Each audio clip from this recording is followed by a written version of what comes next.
I would also like to bring up any Hispanic Caucus member, Erika Chavarria, who is bringing remarks from the Black Lives Matter in Schools Coalition. Erika?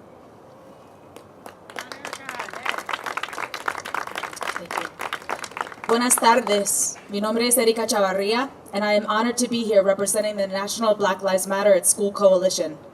I would first like to thank and recognize the following individuals and organizations that have continuously been doing the work on the ground to support our immigrant families. Detained Migrant Solidarity Committee, Annunciation House, Catholic Charities, Las Americas Immigrant Advocacy Center, Borderland Rainbow Center, ACLU of Texas, Soñando Juntos, Texas State Teacher Association Aspiring Educators, NEA Hispanic Caucus, Noel Candelaria, Alonso Mendoza, Arlinda Valencia, Representative Veronica Escobar, 16th District, and many more. I would also like to recognize the educators in conjunction with the NEA Hispanic Caucus who have spent their time here so far doing the work on the ground to support our immigrant families. The Trump administration's zero tolerance policy of separating migrant children from their families at the border is cruel and inhumane.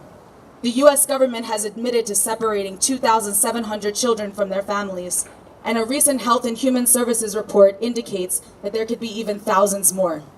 This gross injustice has prompted the National Black Lives Matter at School Coalition to stand in solidarity with the Teaching for Freedom and their demands of the U.S. government for the immediate release of all immigrant children in the U.S. government custody and to shut down all the immigration detention centers housing immigrant children. Today, hundreds of educators from all over the country are raising their voices against the racist detention of refugee and immigrant children at the U.S. border and the separation of children from their parents. We stand with the educators, union, faith-based organizations, and immigrant rights organizations that form Teachers Against Child Detention who have gathered here in the historic San Jacinto Plaza in El Paso, Texas, to give light to the current impact and trauma of child detention, as well as the history of immigration and child detention. In addition, we believe that their work in many ways overlaps with the struggles of the Black Lives Matter at School movement.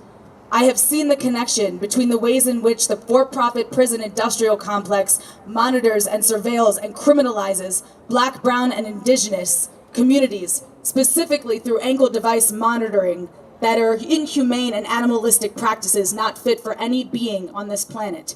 We live in a world where constant surveillance is directed at Black, brown, and indigenous communities.